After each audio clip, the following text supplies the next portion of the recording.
Bismillahirrahmanirrahim. Assalamualaikum warahmatullahi wabarakatuh.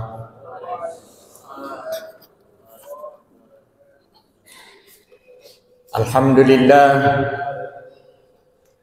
Alhamdulillahi hamdan katsira tayyiban mubarakan fihi mubarakan alaihi kama yuhibbu wa yarda. Ashhadu an la ilaha illallah wahdahu la syarikalah wa ashhadu anna Muhammadan abduhu wa rasuluh.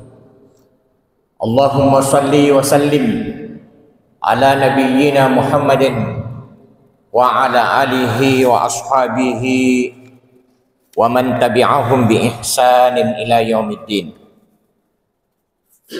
Ma'asyiral muslimin rahimakumullah, faqad qala Rasulullah sallallahu alaihi wasallam, yata'aqabuna fikum malaikatun bil laili wa malaikatun bin nahari wa yajtami'una fi salatil fajri wa salatil asri. Thumma ya'rujul ladina batu fikum fayas'aluhum wa huwa a'lamu bihim kaifa taraktum ibadi fayaquluna taraknahum wa hum yusalluna wa atainahum wa hum yusalluna. Rawahu Muslim. Di subuh yang mubarakah ini kita bersyukur kehadirat Allah Subhanahu wa taala atas segala rahmatnya kepada kita sekalian, sehingga kita dapat menunaikan ibadah sampai di hari kedua daripada bulan suci Ramadan tahun 1445 Hijriah. Selawat dan salam kepada Nabiullah Muhammad sallallahu alaihi wasallam. Jemaah yang dirahmati Allah, ada apa dengan Ramadan? Dalam kitab disebutkan bahwa ibadah itu ada dua hal yang menyebabkan berlipat ganda pahalanya. Ada yang disebut dengan tada'ifuz zaman. Ibadah itu berlipat ganda pahalanya karena waktu. Bisa saja pada saat sekarang ini ada di antara saudara kita melaksanakan juga sholat subuh, tapi sholat subuhnya di rumah. Itu yang dikenal dengan tad'iful makan, berlipat ganda pahala karena tempat. Jadi berbeda ibadah di masjid dengan di rumah. Lebih lagi kalau kita mendapatkan rezeki melaksanakan ibadah di tanah suci Mekah, maka disebabkan karena tempat dilipat gandakan pahalanya oleh Allah Subhanahu wa taala. Bukit Baruga ini perumahan masuk sebagai perumahan elit. Dan di bahagian sana kiloan kilometer ke sana ada juga perumahan, tapi berbeda nilainya. Kenapa berbeda nilainya? Karena tempatnya yang berbeda.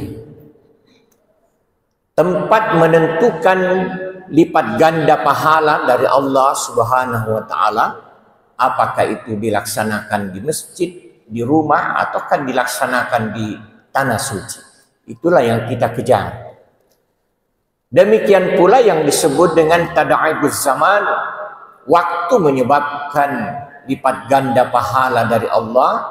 Berbeda apabila kita beribadah di bulan suci Ramadan, demikian pula beribadah di luar daripada bulan suci Ramadan. Keistimewaan lain di waktu subuh, kita lihat di dalam hadis Rasulullah sallallahu alaihi wasallam, yata'aqabuna fikum malaikatun bil laili wa malaikatun bin nahar. Silih berganti datang kepadamu semua malaikat-malaikat Allah. Ada malaikat-malaikat Allah yang bertugas di waktu malam. Wa malaikatun bin nahari, dan ada malaikat-malaikat Allah yang bertugas di siang hari. Wa yajtami'una fi salatil fajri, dan kedua kelompok malaikat ini, baik yang bertugas di malam hari demikian juga yang bertugas di siang hari, yajtami'una fi salatil fajri, berkumpul bertemu pada waktu kita melaksanakan salat subuh.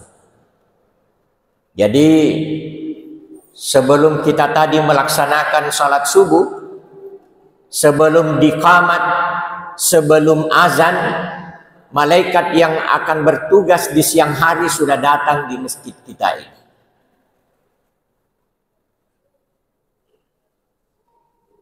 Bagaimana durasi waktu tugasnya malaikat itu?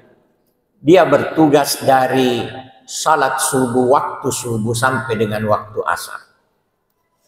Kemudian malaikat yang telah bertugas di malam hari yang datang kemarin di waktu asar, setelah kita melaksanakan salat subuh, dia akan kembali ke langit menyampaikan apa-apa yang telah kita lakukan sejak dari kemarin sore sampai dengan waktu subuh ini.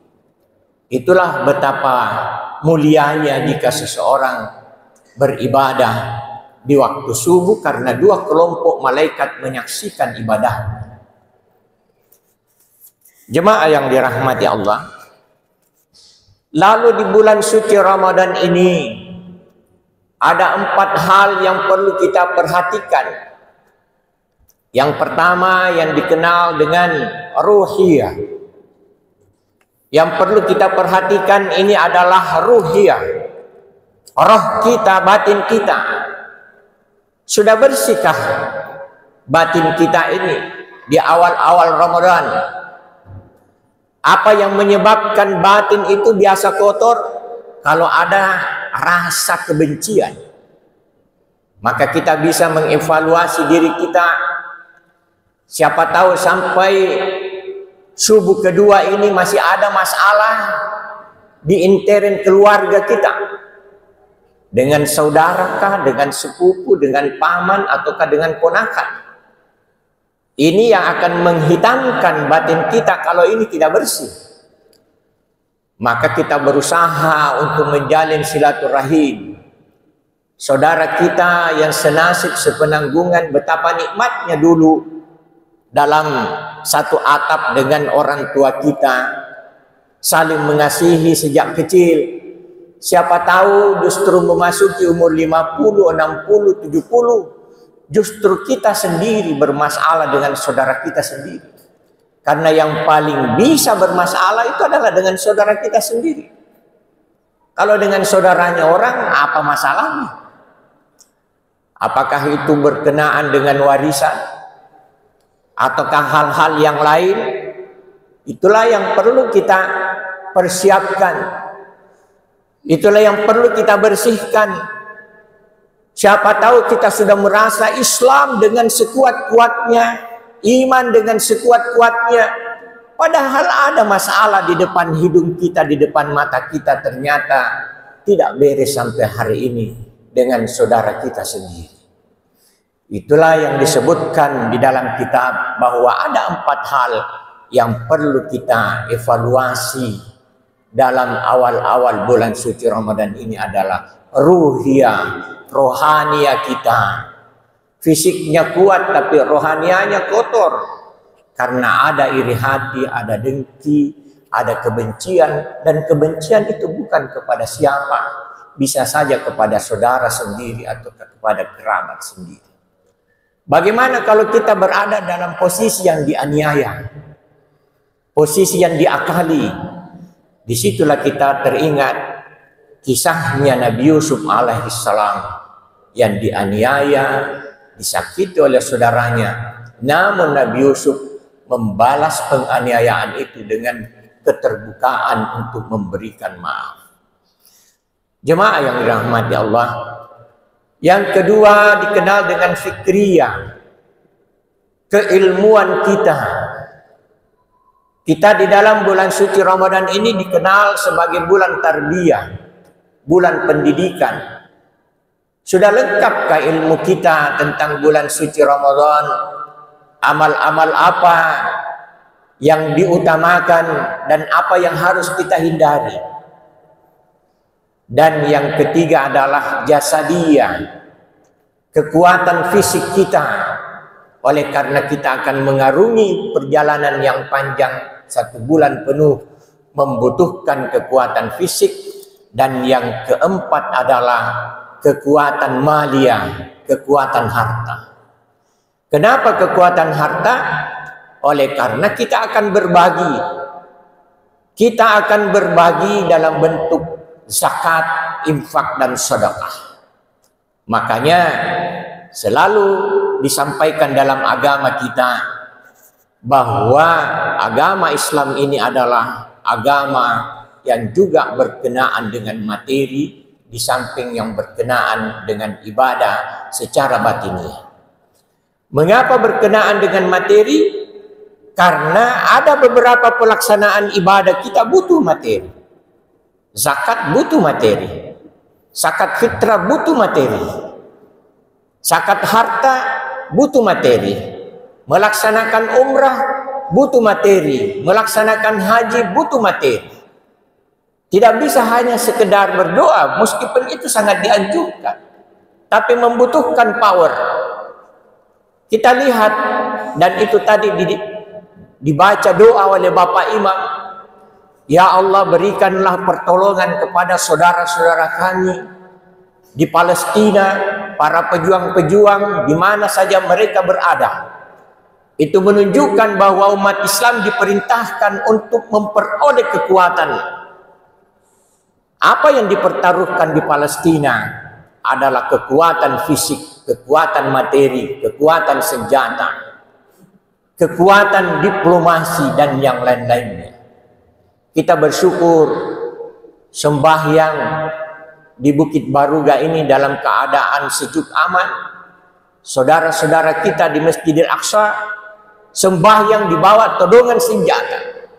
Orang pergi melaksanakan tarawih diawasi.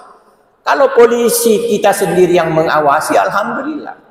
Ini musuh yang mengawasi, orang-orang Yahudi, tentara Yahudi mengawasi orang-orang yang sedang salat. Di situ menunjukkan bahwa umat Islam di samping kekuatan rohaniahnya juga adalah kekuatan fisiknya. Jemaah yang dirahmati Allah.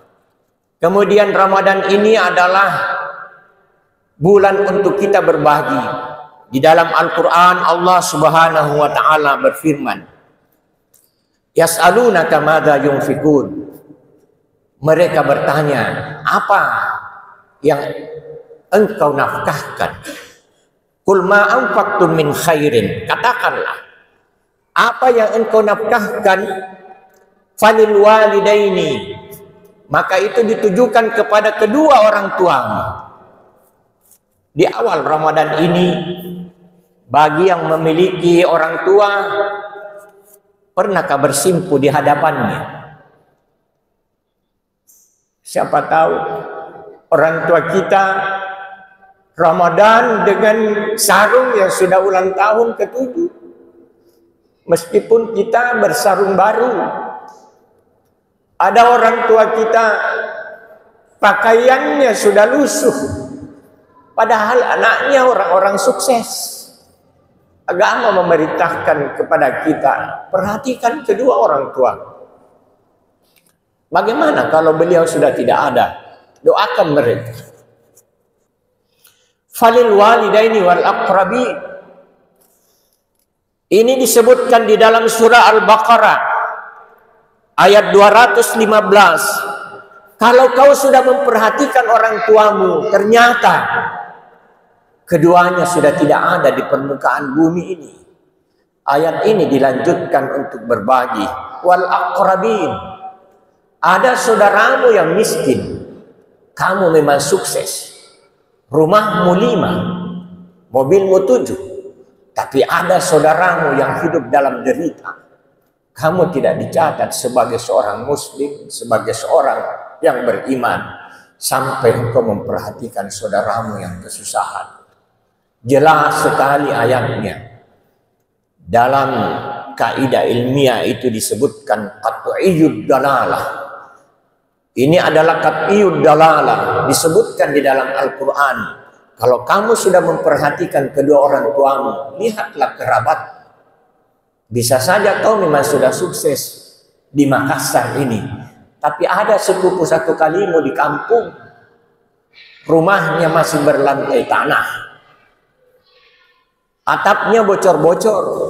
Itu disebutkan wal aqrabin, kerabat-kerabatmu perhatikan juga. Makanya memang tidak mudah untuk menjadi seorang muslim, karena ada beberapa beban-beban yang harus dipikul, dan itu adalah perintah yang disebutkan di dalam Al-Quran. Wal aqrabin, kerabat-kerabatmu, sepupumu, sepupu 1 kalimu, sepupu 2 kalimu, sepupu 3 kalimu, perhatikan. Siapa tahu sawahmu ada 5 hektar, ada 10 hektar, tapi ada kerabatmu yang kesusahan untuk mendapatkan beras, kesulitan untuk sahur, kesulitan untuk berbuka puasa. Kamu gembira, tapi ada kerabatmu yang hidup dalam kesusahan. Disebutkan di dalam surah Al-Baqarah ayat 215, wal aqrabin, kerabat-kerabat. Siapa kelompok yang ketiga? Wal yatama, anak-anak yatim. Mereka yang sudah kehilangan kedua orang tua. Ada anak yatim saya temui. Kemudian saya tanya, bagaimana perasaanmu menghadapi tantangan dalam kehidupan ini? Dia tidak menjawab. Dia hanya mengucurkan air mata. Bagaimana kesulitan, kesusahan seorang anak yang ingin juga bersekolah, ingin juga melihat bagaimana indahnya kehidupan ini, ingin juga melihat cahaya. Seorang anak, seorang remaja yang tidak ada lagi orang tuanya, tidak ada lagi ibunya. Dia tidak bisa menjawab apa yang saya bisa miliki untuk menghadapi kehidupan ini. Jawabannya ada di dalam cucuran air matanya. Karena sudah tidak ada lagi ayahnya, tidak ada lagi ibunya. Lalu siapa yang bertanggung jawab? Yang bertanggung jawab adalah umat Islam. Itulah yang disebutkan di dalam Al-Quran. Wal yatama, wal masakin, orang-orang miskin. Orang-orang miskin ini adalah mereka yang sudah berjuang untuk mencari kehidupan. Tapi memang hanya seperti itulah rezekinya. Dia sudah bekerja dari pagi sampai sore. Sebagai, maaf kalau kami harus sebutkan profesinya, misalnya tukang batu. Pagi sampai sore, apalagi dalam keadaan berpuasa, bisa saja sampai dia harus mengkadak puasanya karena dia mencari sesuap nasi untuk keluarganya. Adakan kisah seseorang yang di masa dibunuh. Tiba-tiba HP-nya yang sudah hampir rusak tapi masih bisa berbunyi, sudah tergeletak dalam keadaan meninggal setelah dimasak. Tiba-tiba HP-nya berbunyi, meskipun HP-nya itu HP tua. Terdengar begitu berbunyi, orang-orang yang ada di sekitarnya itu mengambil itu HP karena berbunyi. terdengarlah dari seberang sana suara seorang anak perempuan. Ayah, sudah ada pesan ibu, sudah adakah beras? Apakah ayah sudah membeli beras? Itu katanya ibu. Berarti dia mencuri karena terdesak untuk makan. Di zamannya Umar bin Khattab ada pencuri ditangkap. Hukum Islam pada masa itu, siapapun yang mencuri harus dipotong tangannya. Namun Umar bin Khattab mengambil kebijakan, oleh karena dia mencuri di masa kesusahan, meskipun pada dasarnya dia harus fair mengungkapkan, namun Umar melepaskan pencuri ini karena dia mencuri benar-benar untuk mendapatkan makanan. Bukan koruptor yang sudah menjadi pejabat kemudian mencuri lagi. Kalau di Cina wajar memang untuk diberikan hukuman mati, tapi dia mengambil sesuatu. Kalau ada pencuri karena miskin, karena memang butuh makanan, pada dasarnya bukanlah kesalahan pencuri itu, tapi kesalahan bagi orang-orang yang berpunya, yang mungkin tidak memperhatikan orang-orang yang susah. Itulah yang disebutkan wal yatama wal masakin wa ibnis sabil. Kemudian kelompok selanjutnya adalah ibnu sabil. Ibnu sabil ini adalah mereka yang berjuang pada jalan Allah namun kesulitan di dalam memperjuangkan agama Allah Subhanahu wa taala. Jemaah yang dirahmati Allah, itulah sebabnya sehingga dalam agama kita, dalam bulan suci Ramadan ini, di samping kita mengambil hikmah yang sedemikian agung, kita jadikan Ramadan ini pelajaran untuk berbagi terhadap sesama. Ada hadis Rasulullah Sallallahu Alaihi Wasallam yang mungkin saja kita sudah hafal dengan baik. Idza matal insanu in qata amaluhu illa min salasin. Jika seseorang meninggal, terputuslah amalnya kecuali dalam 3 hal. Yang pertama adalah sedekatin jariyah, sedekah. Sepanjang sedekahnya itu bermanfaat, maka dia mendapatkan pahala dari Allah Subhanahu wa taala. Cuma pertanyaannya, bagaimana bisa bersedekah kalau seseorang itu sendiri tidak memiliki pekerjaan yang baik? Maka dalam kaidah usul fikih disebutkan ma la yatimul wajibu illa bihi fa huwa wajibun. Segala sesuatu yang dapat kita lakukan kecuali dengannya, maka yang menyertainya itu juga adalah wajib. Kalau bersedekah itu adalah perintah agama, itu menunjukkan bahwa bekerja itu adalah perintah agama. Karena nanti kita bisa bersedekah kalau ada pekerjaan yang baik yang dapat kita persembahkan, yang dapat kita sisihkan daripada hasil daripada keringat kita. Aw ilmin yuntafa'u bihi, ataukah ilmu yang bermanfaat. Itu juga memberikan pengertian bahwa umat Islam diperintahkan untuk menyebarkan ilmu yang bermanfaat. Awaladin salih, ataukah anak-anak yang saleh. Mudah-mudahan anak-anak kita pada saat kita berangkat untuk melaksanakan sholat subuh, anak-anak kita juga melaksanakan sholat subuh. Pada saat kita tarwih, anak-anak kita juga tarwih. Sehingga nanti meskipun kita sudah tidak berada di permukaan bumi ini, kita bisa tenang di alam kubur kita oleh karena ada anak-anak kita yang mendoakan kepada orang tuanya. Inilah yang dapat kami sampaikan pada subuh yang mubarakah ini. Intinya adalah mari kita jadikan bulan suci Ramadan sebagai bulan yang penuh berkah, bulan untuk berbagi, dan kita berdoa kepada Allah Subhanahu wa taala agar supaya diberikan kesehatan dan kekuatan yang prima, bukan hanya sampai di subuh yang kedua ini, tapi sampai pada subuh-subuh berikutnya, sampai nanti berakhirnya bulan suci Ramadan, kita akan mengikuti wisuda penamatan kita. Kapan itu penamatan kita? Adalah di hari raya Idul Fitri. Siapa nanti yang berseri-seri wajahnya adalah mereka yang begitu bagus amalnya, sejak di awal Ramadan sampai berakhirnya bulan suci Ramadan. A'udzubillahi minasyaitonir rajim. Bismillahirrahmanirrahim. Alhamdulillahirabbil alamin. Allahumma shalli wa sallim ala sayyidina Muhammad. Allahumma taqabbal minna innaka antas samiul alim wa tub alaina innaka antat tawwabur rahim. Allahumma wasi' rizqana wa sahih jasadana wa nawwir qulubana wa khtim bisolihati a'malana. Ya Allah, ya Tuhan kami, luaskanlah rezeki kami, berikanlah kesehatan dan panjangkanlah usia kami. Allahumma rabbana ighfir lana wa li ikhwanina alladziina sabaquna bil iman wa la taj'al fi qulubina ghillan lil ladziina amanu rabbana innaka ra'ufur rahim. Ya Allah, ya Tuhan kami, ampunilah kami dan ampunilah saudara-saudara kami yang telah mendahului kami, yang Ramadan lalu masih bersama dengan kami, namun Ramadan ini tidak lagi bersama dengan kami.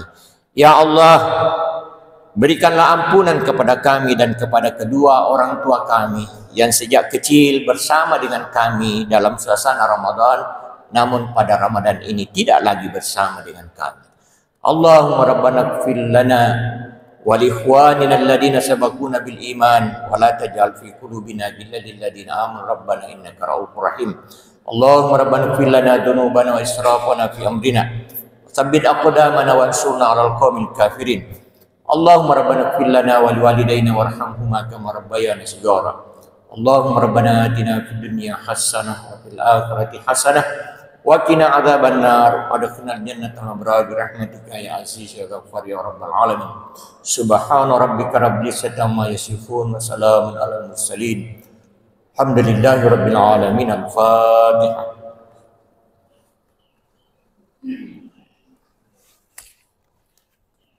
Assalamualaikum warahmatullahi wabarakatuh.